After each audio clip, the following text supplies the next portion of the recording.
కుమారా, గురువుల దగ్గర నువ్వు ఏం నేర్చుకున్నావో చెప్పు అని హిరణ్యకశిపుడు ప్రహ్లాదుడిని అడిగినప్పుడు ప్రహ్లాదుడు చదువులలో మర్మమెల్ల చదివితి తండ్రి అని చెప్పాడు.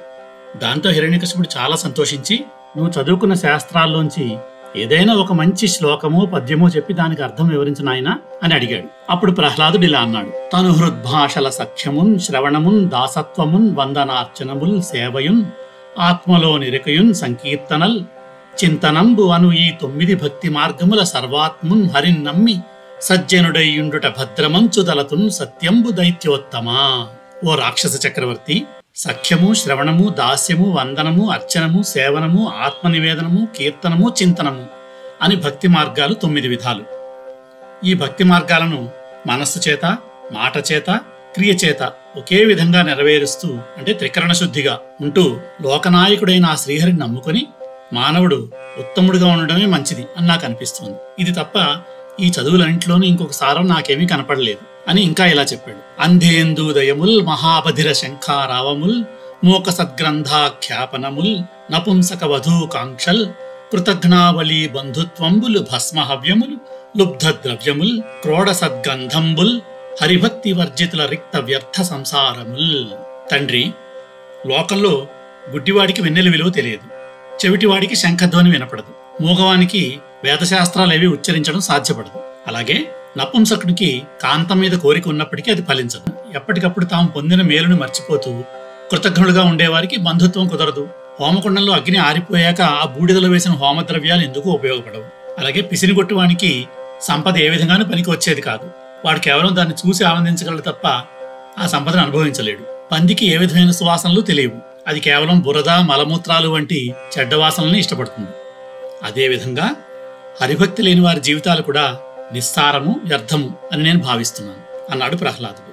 ఇంకా ఒక అద్భుతమైన పద్యం చెప్పాడు: కమలాక్షునర్చించు కరములు కరములు శ్రీనాథు వర్ణించు జిహ్వ జిహ్వ సురరక్షకుని జూచు చూడ్కులు చూడ్కులు శేషశాయికి మృక్కు శిరము శిరము విష్ణునాకర్ణించు వీనులు వీనులు మధువైరిద విలిన మనము మనము భగవంతు వలగును పదములు పదములు పురుషోత్తముని మీది బుద్ధి బుద్ధి దేవదేవుని చింతించు దినము దినము చక్రహస్తుని ప్రకటించు చదువు చదువు కుంభినీధవు చెప్పెడి గురుడు గురుడు తండ్రి హరిచేరుమనియడి తండ్రి తండ్రి అన్నాడు. తండ్రి, ఆ శ్రీహరిని పూజించే చేతులే నిజమైన చేతులు. ఆ చిన్మయుణ్ణి పూజించకపోతే చేతికి సార్థకతే లేదు. అలాగే నారాయణుణ్ణి కీర్తించే నాలుకే నాలుక, లేకపోతే ఆ నాలుకకు అర్థమే ఉంది. ఆ లక్ష్మీపతిని చూచే చూపులే చూపులు, లేకపోతే చూపులకు విలువే లేదు.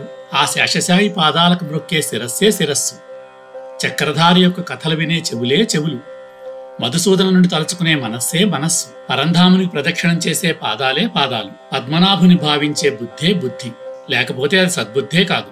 ఆ అంబుజాక్షిని గురించి ఆలోచించే దినమే సుదినము, లేకపోతే ఆ రోజు చెడ్డ రోజే.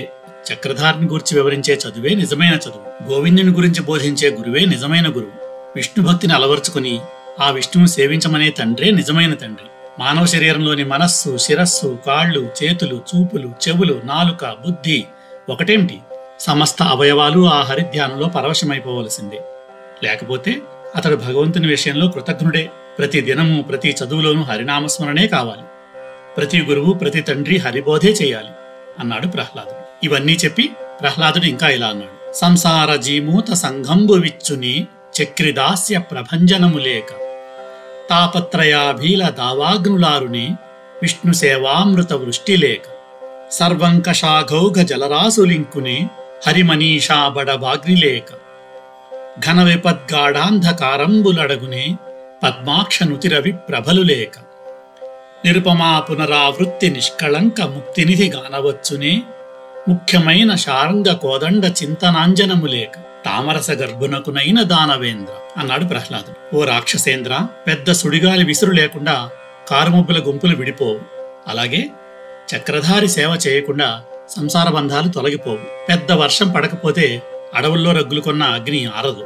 అలాగే హరిసేవ అనే అమృతం పడకపోతే మనిషికి తాపత్రయాలు చల్లారవు. గొప్ప అగ్ని ప్రజ్వరిల్లితే సముద్రాలు కూడా ఇంకిపోతాయి. అలాగే విష్ణు చింతన ఉంటే పాపాలన్నీ పటాపించలైపోతాయి. సూర్యుని కిరణాలు పడకపోతే చీకటి తెరలు విడిపోవు. అలాగే కేశవుని కీర్తన లేకపోతే మనం చుట్టుముట్టిన ఆపదలు తొలగిపోవు. ఒక్క మాటలో చెప్పాలంటే హరిభక్తి అనే అంజనం లేకుండా నిర్మలమై నిరుపమానమై పునర్జన్మలేని ముక్తి అనే పెన్నిధిని అందుకోవడం ఎవ్వరికీ సాధ్యం కాదు.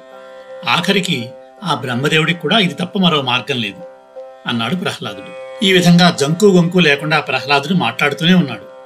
ఆ పలుకులు తండ్రి చెవులకు వాడి బాణాలాగా నాటుకున్నాయి. హిరణ్యకశిపుడు అదిరిపడ్డాడు. పళ్లతో పెదవులు కరిచాడు. గురువుల్ని కొరకరా చూచాడు. ఇదా మీరు చెప్పిన చదువు? ఇదా మీరు చేసిన నిర్వాకం? గురుపుత్రులను నమ్మి నా కొడుకుని మీ వెంట పంపిస్తే ఇలా శత్రువు గురించి పొగడమని నా కొడుకు నేర్పిస్తారా అని హోంకరించాడు. ఇలా కోపించిన హిరణ్యకశిపుడు ఏం చేశాడో తర్వాత భాగంలో చూద్దాం.